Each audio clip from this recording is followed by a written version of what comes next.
intergenerational awareness, a case study research at Municipal High School on the University of Education. Our project is divided into 6 main parts, including introduction, research method, results and findings, solution and identification, self-reflection, and finally conclusion.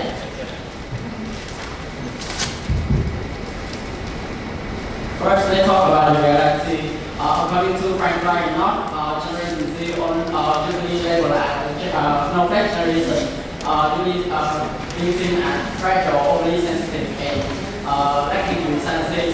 As a result, a gap in empathy between generation has emerged, leaving young people feeling misunderstood. This phenomenon reflects a youngism, a form of visual uses against young people. According to UNICEF, 21% of youngest teenager has experienced mental health issues. Handling that is not just visual use based, also social concern. Therefore, our project aims to promoting a solution to connect the next generation, make them to understand each other, and also supporting the SDG 3, also the SDG 10. Let's come to our project hypothesis.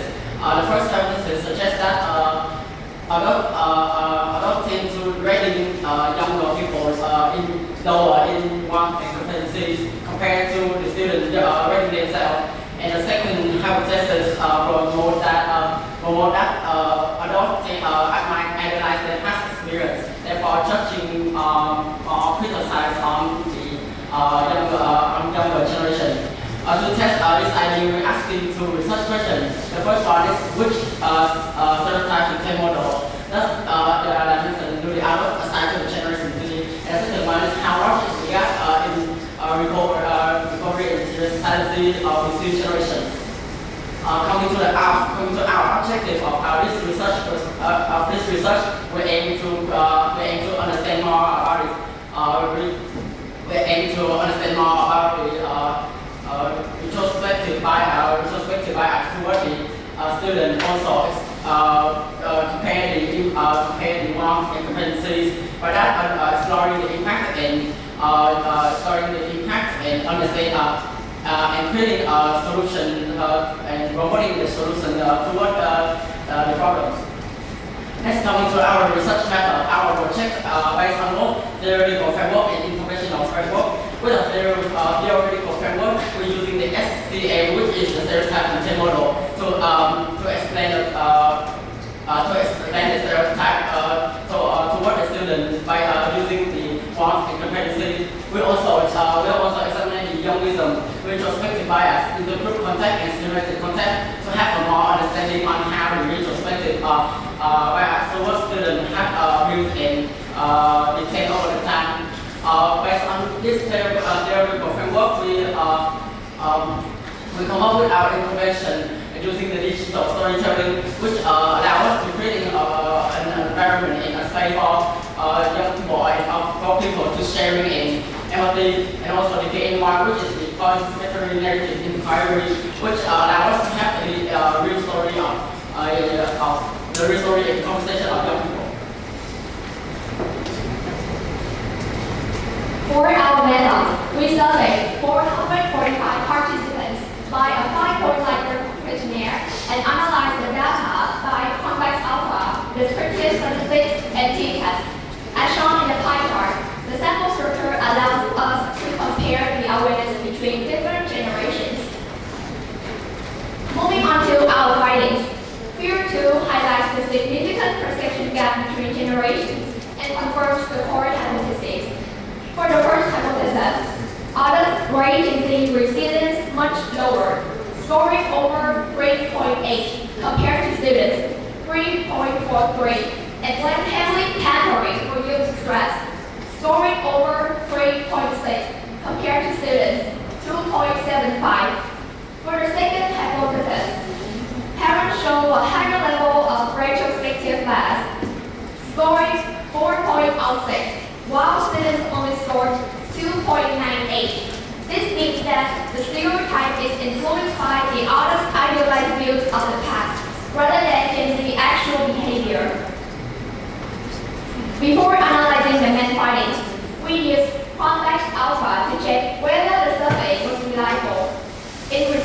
a score above 0.7 is generally accepted as reliable.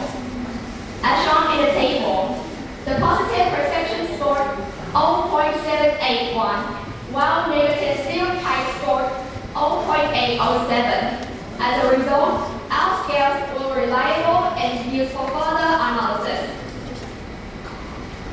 In the figure 3, you can see that authors graded Gen Z higher in warmth but lower in competence. As a result, Gen Z falls into part analytic prejudice category. This means that young people are generally seen as well-intentioned and kind. However, their abilities and resilience are often underestimated. Based on our findings, we found that direct and face-to-face dialogue can trigger psychological defenses and limit understanding. Therefore, we propose an intervention combining DST and PNI to promote empathy between generations, especially parents and students. This solution supports SDG 3 by improving the mental well-being and SDG 10 by reducing the inequality and prejudice between generations. In terms of implications, our study not only confirms the existence of the Snowflake stereotype in Vietnamese schools, but also provides practical strategies to reduce prejudice and better support students. Through this project, we learned that the stereotype is often shaped by retrospective bias and past experiences, and that the empathy must be a two-way process, not one-sided. Additionally, the project also strengthened our research and communication skills. Figure 5 shows us presenting the DST product, while Figure 6 provides a clear code for assessing this intervention. In conclusion, our findings show that the Snowflake generation stereotype is driven more by paternalistic prejudice and retrospective bias, not Gen Z actual abilities. Therefore, we recommend using two-way DST to foster empathy between generations. Additionally, schools can apply the DST tool into school curriculum, while parents can practice more empathetic listening with their children. Finally, future research should continue evaluating the DST tool, the DST effectiveness through further studies. And that is the end of our presentation. Thank you for your time and consideration.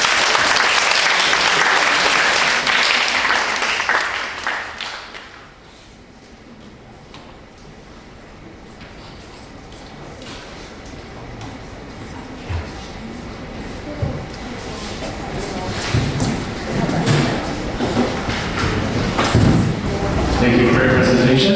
The next team would be students from Kaohsiung Municipal Fukiai High School from Tucheng. Their topic is reducing solitary death through intergenerational communication. Please give them a big round of applause.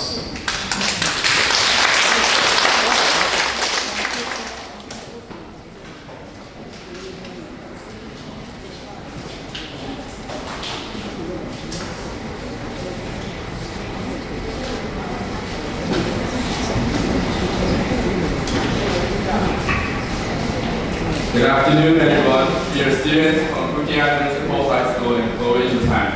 Today, we will present our research on reducing social solitary death through intergenerational communication. These will be the table of contents.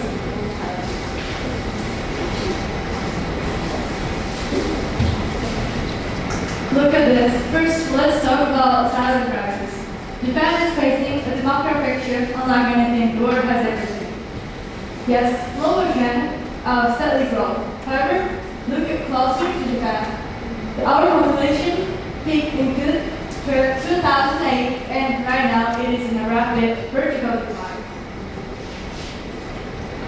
We are stepping into uncharted secret society, where our population pyramid shows a severe concentration of citizens in all the age groups, especially in their 50s.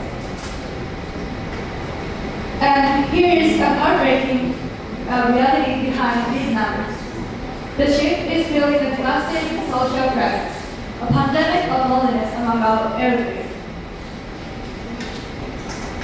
According to recent surveys, a staggering 76.2% of seniors report that they sometimes feel lonely in their daily lives.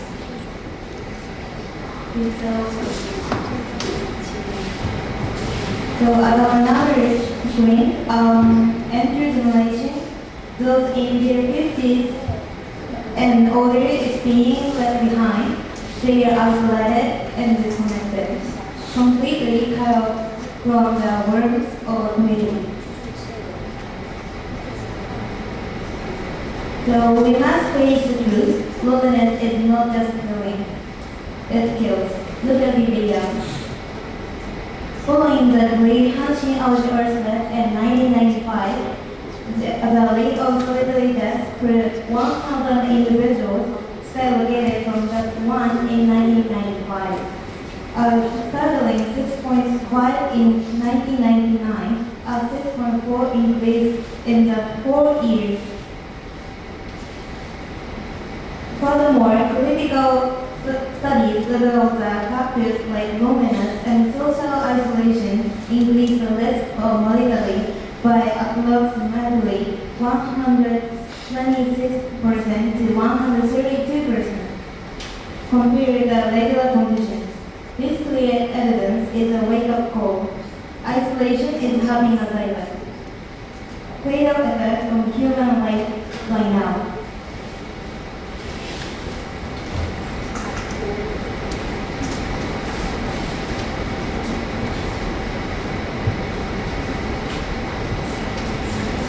Personal needs or information, we make one research question.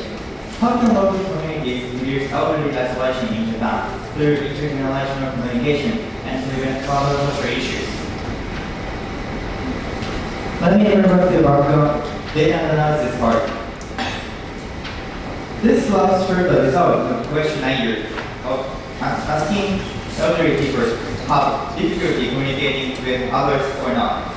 As demonstrated, 81.0% of them answered that they feel difficult on communicating with others online.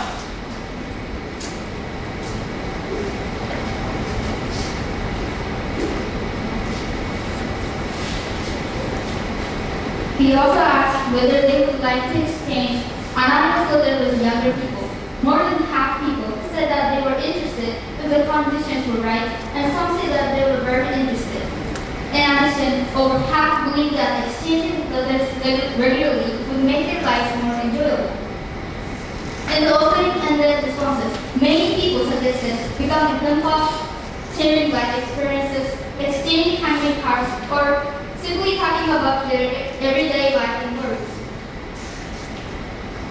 Next, I'd like to introduce the Board of Elders, a non-profit organization that aims to reduce loneliness among older adults.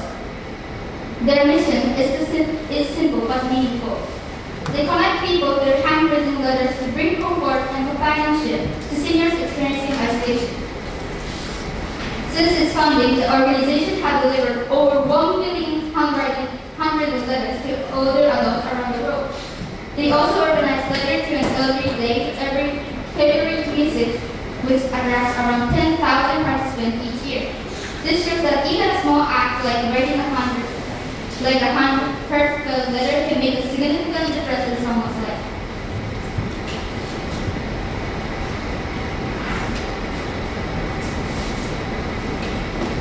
When one elderly person dies alone, it costs huge amount of money in order to clean up a corpse and recover circumstances.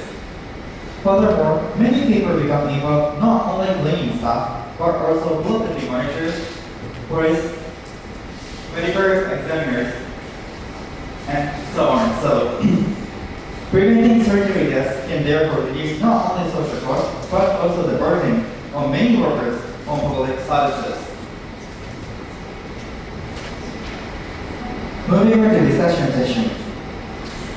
Based on the status quo and our research, we discussed two possible problems. The first one is financial problem. We were not sure who will pay the fee for prosthesis, but we concluded that local government can take such burden. For the government, preventing elderly people's deaths will contribute to building their credit, and it is much much cheaper to spend money on their postages rather than using money on their huge amount of debt. So it's no exaggeration to say that 1 liter can save their lives and can save their money. The other one is privacy programs. As our member mentioned, some elderly people feel reluctant to join this kind of program due to concern of revealing their privacy. So what we came up with is to utilize anonymous ID. The government will provide support and participants will be assigned on anonymous ID to ensure that personal information is not shared, helping to protect their privacy. So elderly people can use this system anonymously and they can be safe.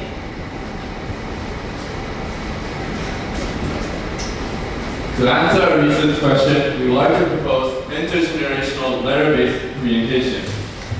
As our data showed earlier, the vast majority of elderly people feel somewhat difficult for online communication. That is why we focus on traditional handwritten letters. This analog medium is highly accessible, warm, and carries a personal touch that digital communication simply cannot replicate. By connecting local residents and volunteers with senior citizens through physical letters, we can bridge the generational gap and build a community safety net for the elders. Our proposed letter exchange system has 3 unique advantages that make it both sustainable and life-saving. First, it relieves the stress by sharing. By writing to the younger generations, elders can comfortably share their daily worries, life stories, or concerns anonymously. They can also request simple custom birthday cards, bringing immense joy and a sense of being valued back into society. Second, unlike modern messaging apps where they pressure people for instant replies, letters move slowly, there's no pressure, both volunteers and elders can read and reply at their own pace. Furthermore, this system is highly accessible because it requires low expensive smartphones, complex systems, or digital literacy. Anyone can participate easily, making it a highly sustainable system. Finally, and most importantly, this letter exchange system acts as an early warning system. If a senior's reply is unusually delayed, or if volunteers notice a sudden decline in handwriting quality or alarming expression, it serves as an immediate signal. Even before the text itself is read, a mail carrier or volunteer will notice if letters are piling up in a mailbox. These signs allow us to alert local community workers instantly to check on them, effectively preventing solitary death before it is too late. In conclusion, we believe this letter-based communication system can help reduce social isolation and create a more connected community. Thank you very much.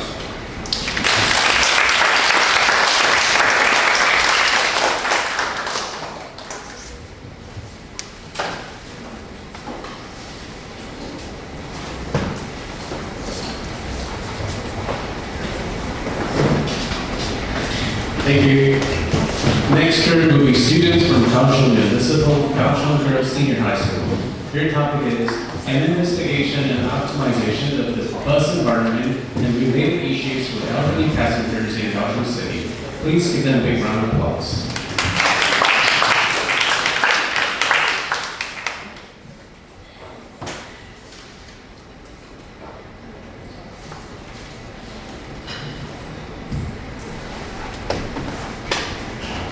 Have you ever experienced a bumpy bus ride that makes you feel like you're on a roller coaster? And now, imagine taking a safe ride when you are 18 years old. Good afternoon, we are from Kaohsiung Girls Senior High School. I'm Tucheng and I'm Tuan. Today we are going to take on a journey to explore an investigation and optimization of the bus environment and related issues for the elderly passenger in Kaohsiung City. This is our context. To give us some background, Taiwan is rapidly transitioning into an aging society, which means more and more elderly passengers are relying on the public buses every single day. And the seniors are also one of the primary groups of the bus users, which means the bus environment should be senior friendly.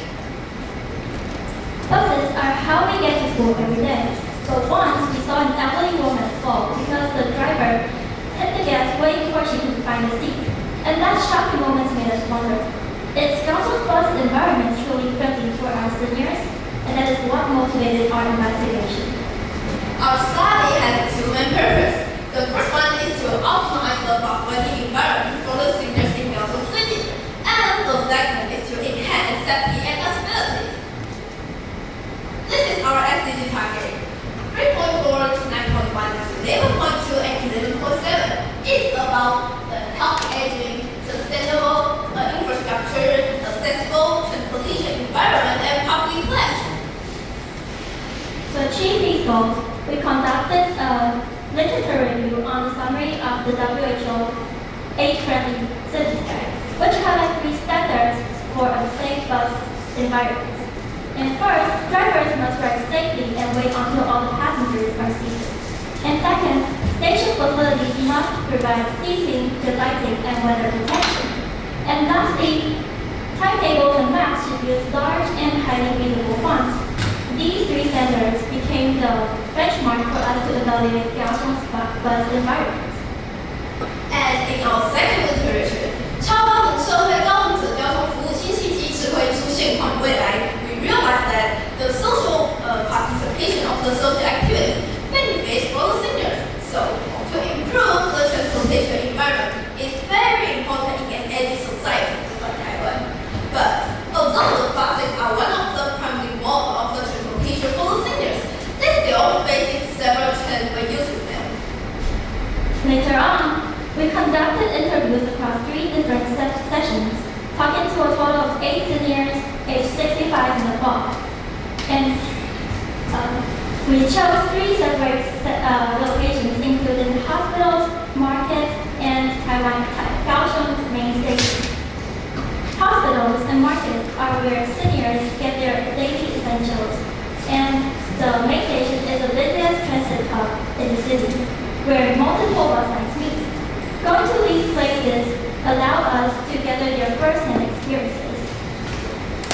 And so about our interview design, we have 5 main aspects. The first one is a participant's age, and the second is their purpose of taking the bus to understand their needs more.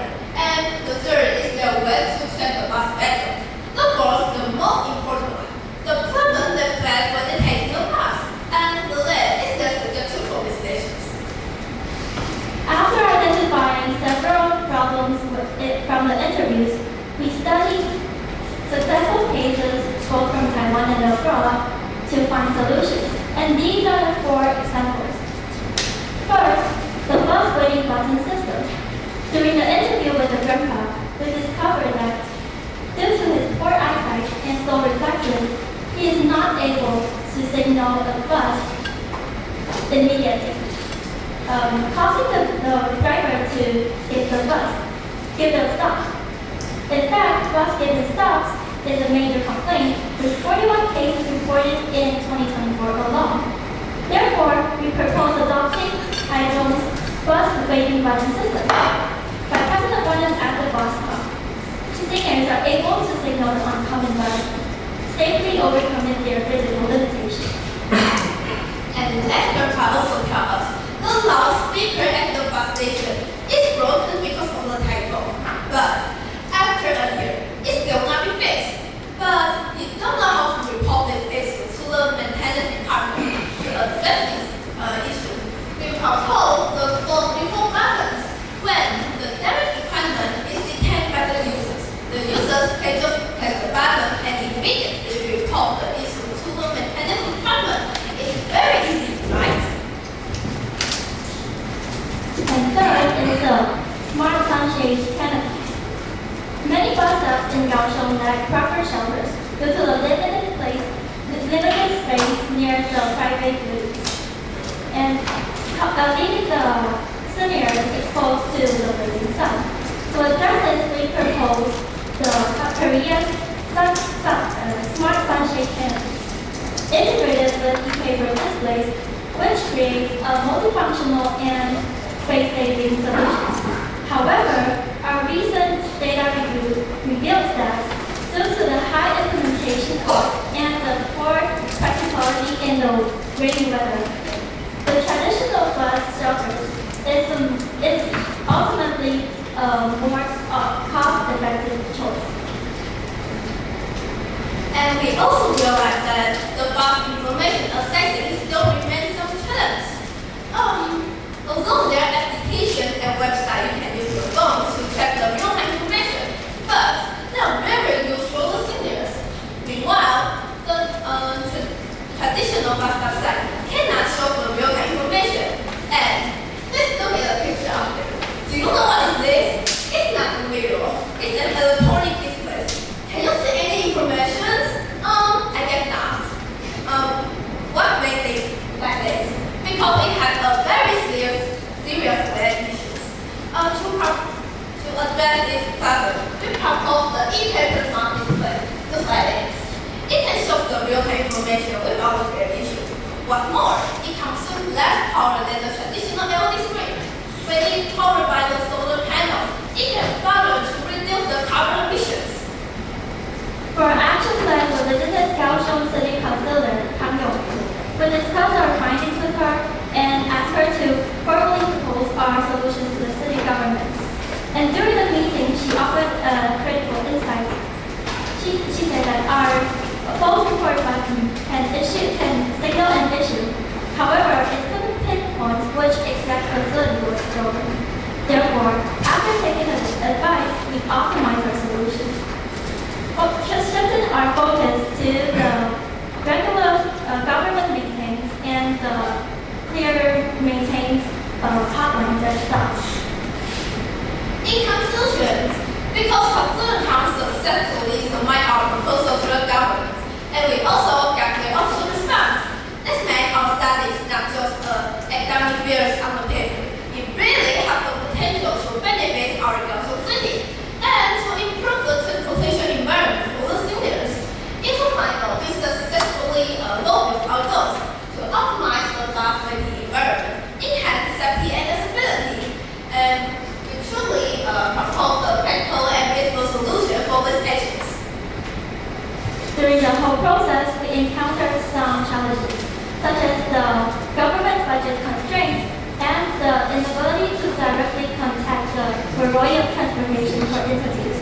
Therefore, we ended up turning to the city councilor for advice. And this is our justification. The first one is unclear of the rural defense in rural areas of Kaohsiung. And the second is our interview is only conducted in after school times and the proper location, just like the hospital and the market. And the third, because of the time limit, our study just had insufficient number of samples of ads.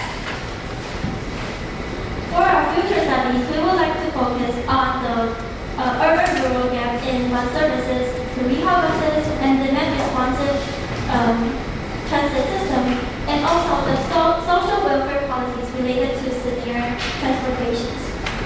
Lastly, these are our references. We are glad we could take you along our journey today. I'm Kaohsiung. And I'm Tucheng. And that concludes our presentation. Thank you for your time.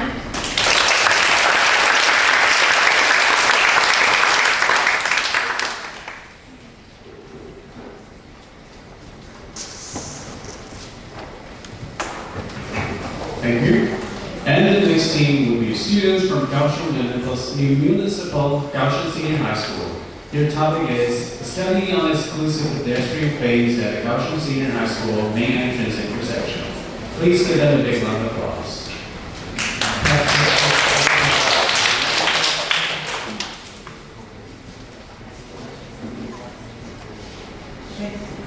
Good afternoon, ladies and gentlemen. We are students from Kaohsiung Senior High School. My name is and we're going to share about our study on the exclusive pedestrian phase at the Kaohsiung Senior High School main entrance. Our study focuses on exclusive pedestrian phase, pedestrian phase, CPD for short. It is a traffic signal cycle that temporarily code all overkill traffic, creating a safety interval for pedestrian cars. The picture shows our study area.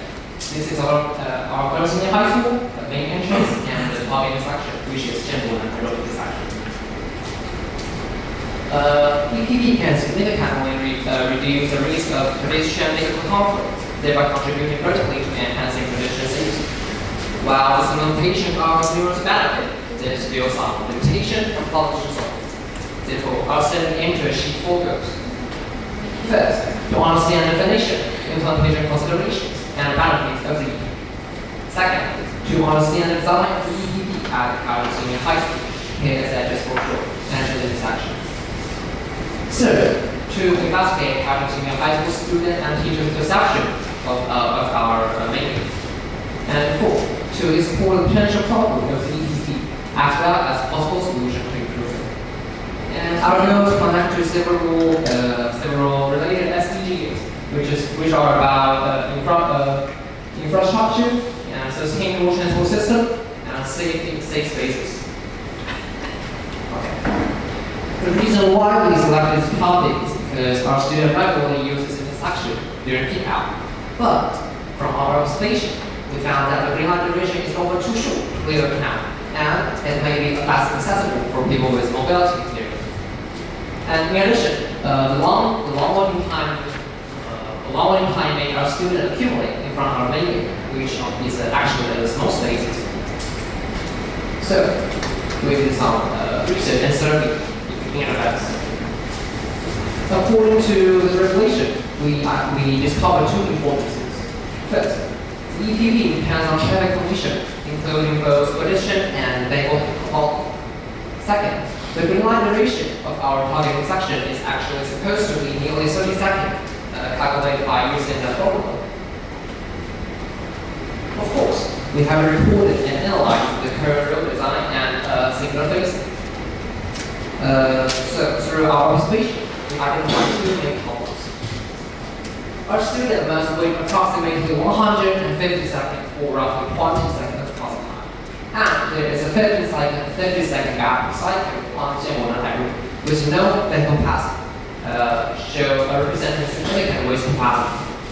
Therefore, we decided to focus on 2 main solutions.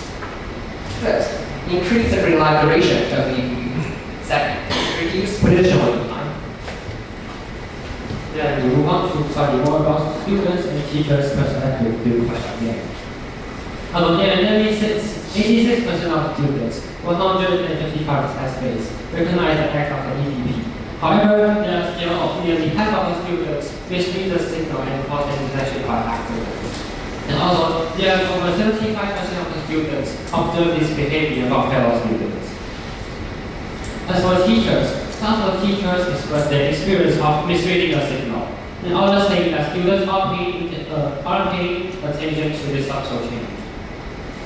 And over 75% of the students say not enough duration to this intersection.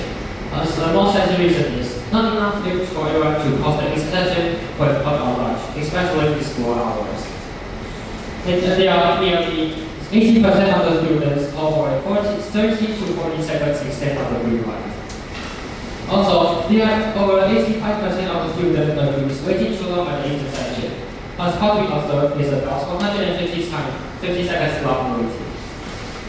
And the teacher's discussion focused on elderly children and people with reduced mobility may not be able to cross the intersection within 20 seconds.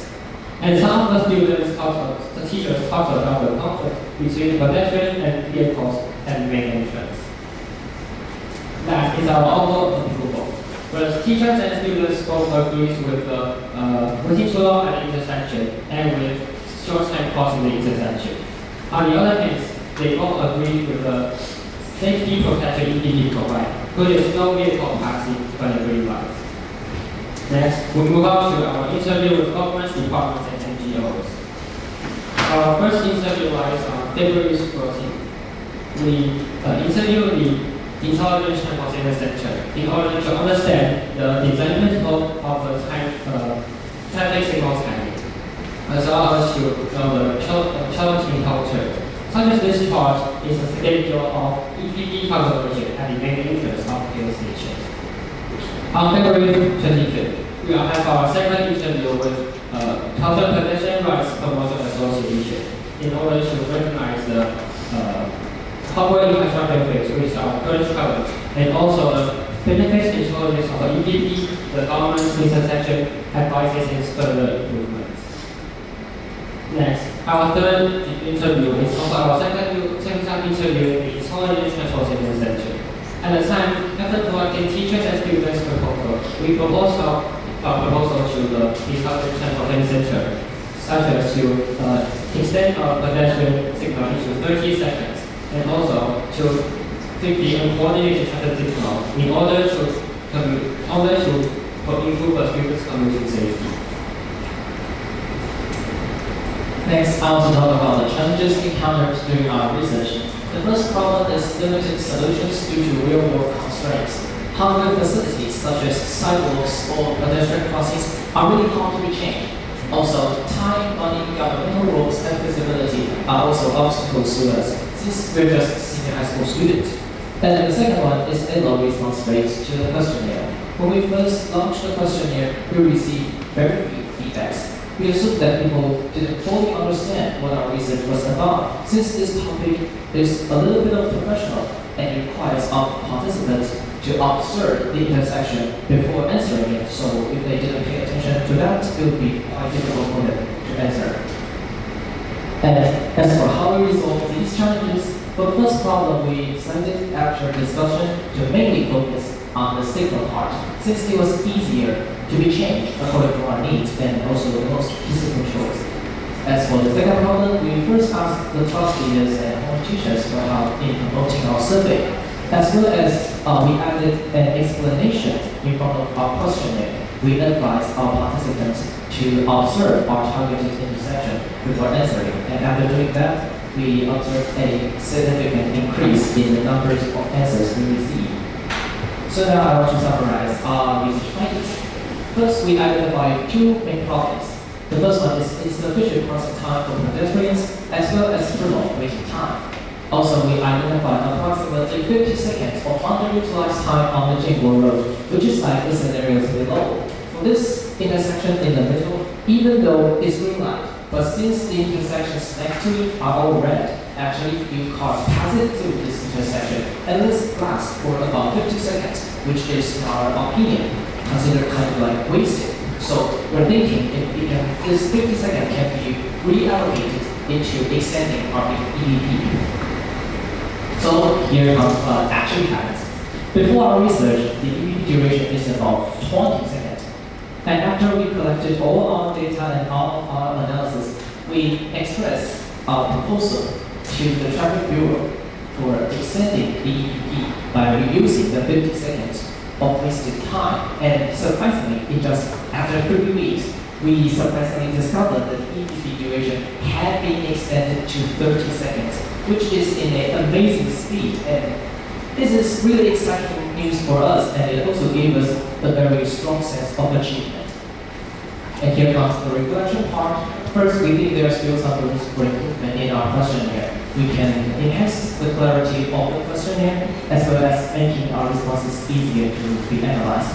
And the second potential extensions is the hardware facilities part that I mentioned earlier. However hard changing these hardware facilities is, they are still a very fundamental and necessary way in order to enhance pedestrian safety.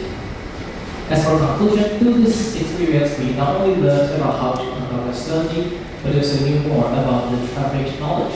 But I think the third point is the most important one. We actually turned our ideas into real actions that really contribute to making this society better. Where it is something that matters and that is really beneficial to this society. And these are our references. That's all for our presentation. Thank you for your listening.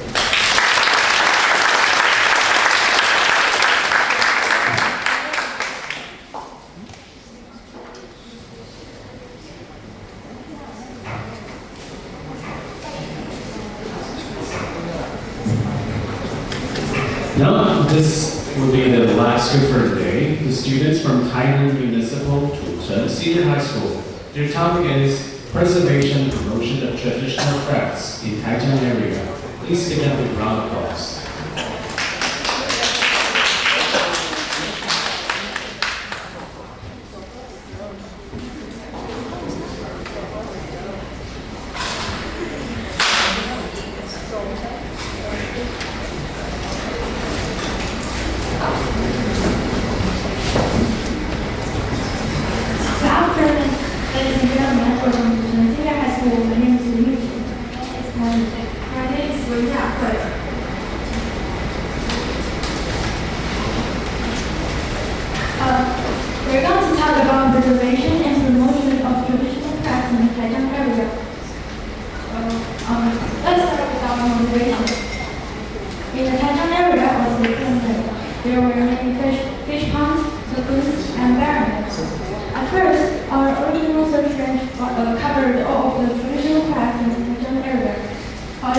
after attending Professor Zhang Jiji's launch event, we realized that the range we had chosen was too vast for us to search. Therefore, we changed our mind to focus on how the early settlers used materials at hand to maintain life. Through fieldwork, we finally targeted at these three crafts, which are tablets, 记得吗？锁与吊灯. Each of them show our ancestors' wisdom to adapt to the environment by using local resources. This also relates to SDG 12, which emphasizes the sustainable use of the resources and the reduction of waste. Through advocacy efforts, we hope to raise awareness of this gradually disappearing cultural wisdom and contribute to the spirit of the sustainable community promoted by SDG 11. The trust recalled our interview and field work. We took part in many activities and interviewing people, which allow us to reflect on and confirm our research direction. Next, I will introduce the perks we advocate for. We found many Taiwan dead towns near Kaohsiung Temple. Early residents used its leaves to make Thai wood. There is also a Taiwanese saying, 当台北长啊，挂红龙把造去. This saying shows how early people worked hard to live and use local resources wisely because the land was not rich. During their tea possession, people waved brooms to sweep away bad luck and bring peace. However, this practice is slowly being forgotten. By preserving this practice, we can understand the past daily life and the local beliefs. While the plastic brooms are used commonly, the traditional Thai brooms are being replaced nowadays. Therefore, as soon as we learn that there is a tiny Thai broom making event in Kaohsiung Temple, we signed up and participated to learn how to do it in order to hold workshops. Additionally, we designed stickers with punctuation in Tucheng Senior High School. We plan to put it in the temple and letting the worshippers take away freely. Have you ever heard of moving houses? Because the Zhenwen River frequently flooded in the past, it became known as Tainan, which means blind snake in Taiwanese. To cope with these environmental challenges, residents created Tiongatu, a type of movable house. It is built with local bamboo and has the characteristic of lightweight, shock-proof, warm in winter and cool in summer, and easy to disassemble and assemble. These features not only relate to SDG 11, but also make it suitable for temporary relocation during floods. Therefore, we want to promote these sustainable construction ideas. We found some similar constructions around the world, such as the Green School in Bali. If we could apply the concept and combine it with the up-to-date technology, it may be a distinctive and medical building in the Taijiang area. Finally, Jiaozhen was the traditional square fishing net that originated in China and was brought to Taiwan by immigrants. It can be commonly seen along coastal areas, estuaries, and streams. It applies the principle of leverage, which makes fishermen save efforts when fishing. On the other hand, the large measures of fishing nets and steady fishing approach allow smaller fish to escape before being caught, which led to environmentally friendly fishing practices. These days, fishermen all go to wholesale business to catch fish. Therefore, Jiaozhen is becoming less. We filmed a documentary of the interview with Li Jingtian, the CEO of Taijiang Fishing Park, to preserve the conventional fishing technique. According to Li Jingtian, we may be able to make opportunities for sustainability through spreading the documentary. In our research process, we realized the importance of community engagement to get a more comprehensive perspective on this traditional craft. We believe it is crucial to prioritize local community members and other relevant personnel in our future efforts. Their wisdom and feedback are essential to truly understand the culture cultural value behind our research. Moving forward, we want to extend our project impact by holding physical workshops by sharing what we learned, such as sustainable wisdom in Diloasu or the eco-friendly Liaozhen. We hope to help our students understand Taijiang's culture. This insight guides our ongoing commitment to promoting Taijiang's local culture by modularizing workshop. This is our workshop proposal. Our module includes 3 parts. 1. Cultural experience.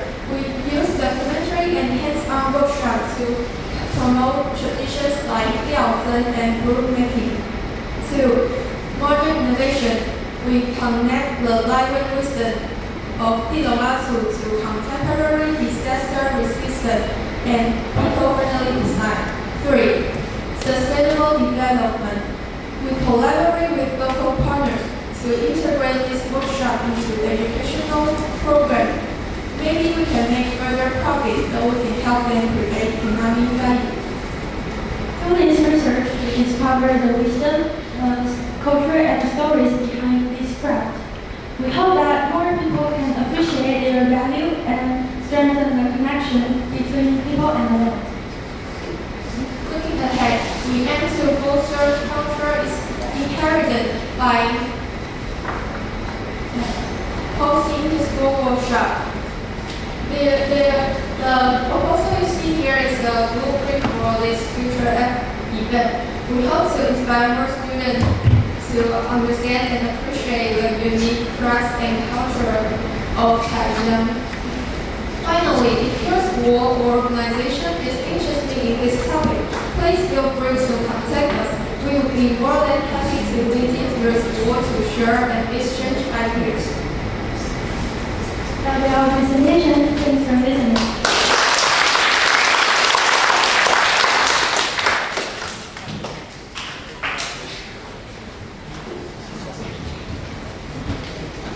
So thank you all for your presentations. That will be all the presentations we have today. And before we move to the 5th floor for the closing ceremony, please.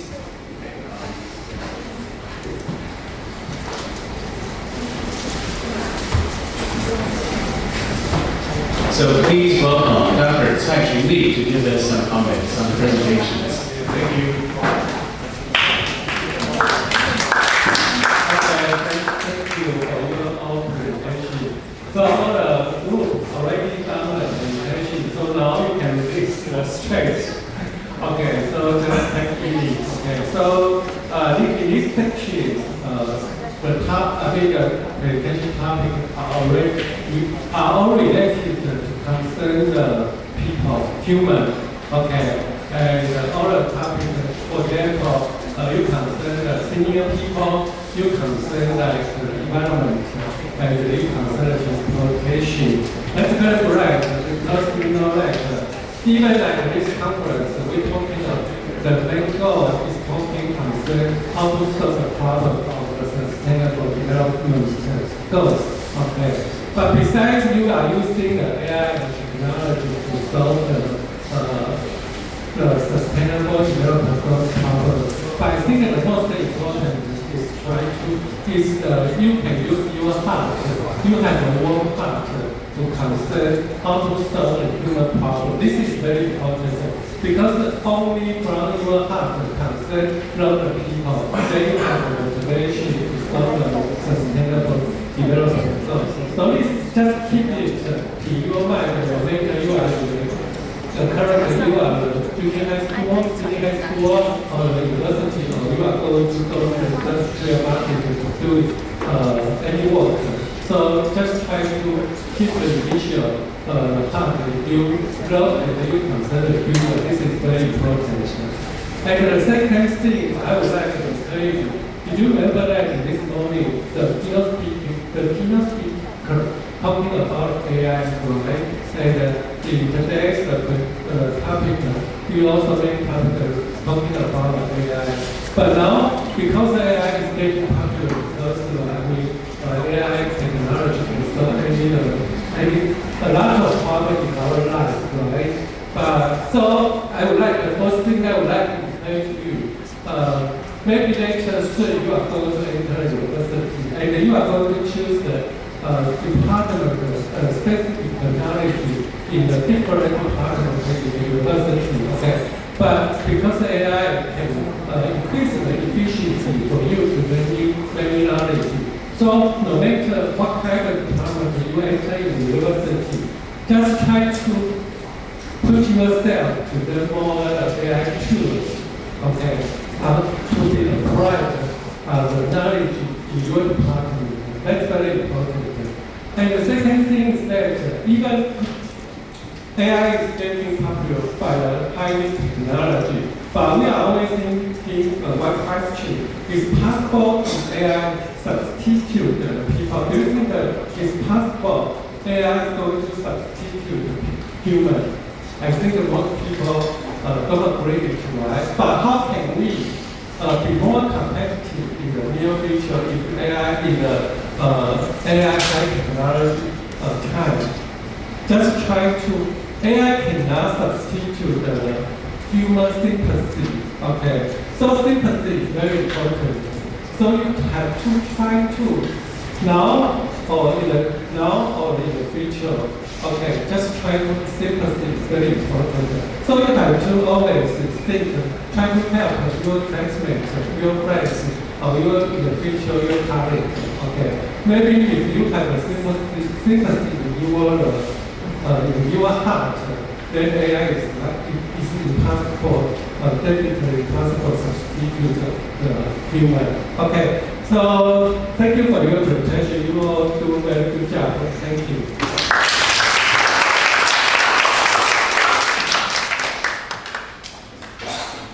Then thanks again for wonderful feedback.